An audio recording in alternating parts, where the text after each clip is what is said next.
प्रिय भक्तों, राधे राधे, राधे कृष्णा, हर हर महादेव। भक्तों, आज हम सोमवती अमावस्या के बारे में आपको विस्तार पूर्वक जानकारी देंगे। जब अमावस्या सोमवार के दिन पड़ती है तो उसे सोमवती अमावस्या के नाम से जाना जाता है। हिंदू धर्म में इस अमावस्या का विशेष महत्व माना जाता है। ये अमावस्या पितृदोष से मुक्ति पाने के लिए भी खास मानी जाती है।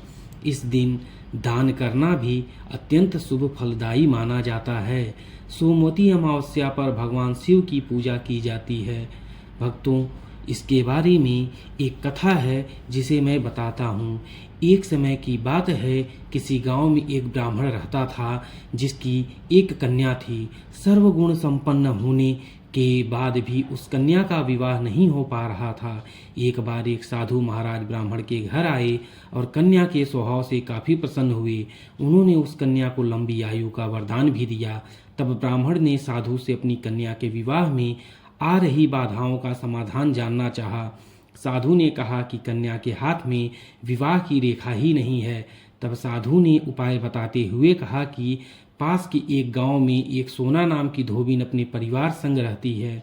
अगर आपकी कन्या उस धोबिन की सेवा करे और खुश होकर धोबिन उसे अपना सुहाग दे, तब आपकी कन्या का विवाह हो सकता है।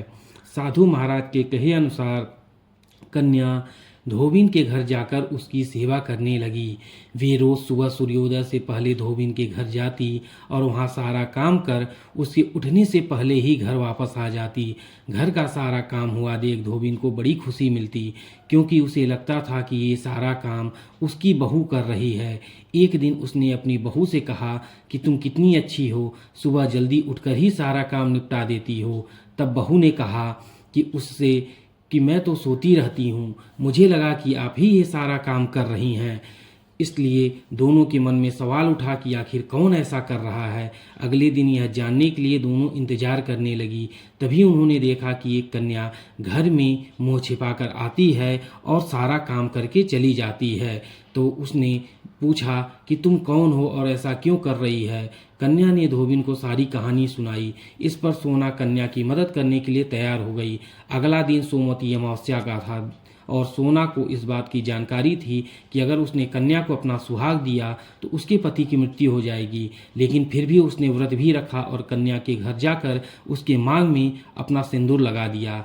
ऐसा करते ही धोबिन की पति की मृत्यु हो गई। घर लौटते वक्त सोना ने पीपल के पेड़ की परिक्रमा की और अपना पूरा व्रत पूरा। जब वह घर लौटी तो उसने देखा कि उसका पति जिंदा हो गया है।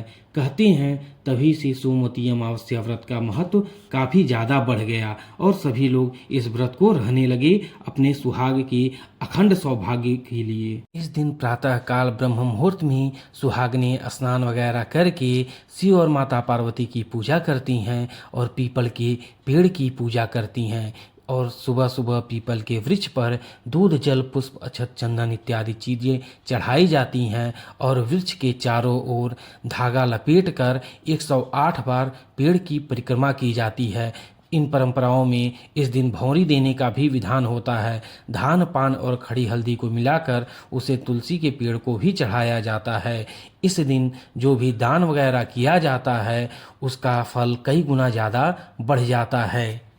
आज की जो पूजा होती है वो पितृदोष और अनेकों प्रकार की दोषों का हनन करने वाली होती है, उसका समाधान करने वाली होती है। प्रिय भक्तों, आप भी हर हर महादेव का जाप करते हुए माँ शिव पार्वती का पूजा कीजिए और अपने परिवार को सुख और आनंद प्रदान करिए।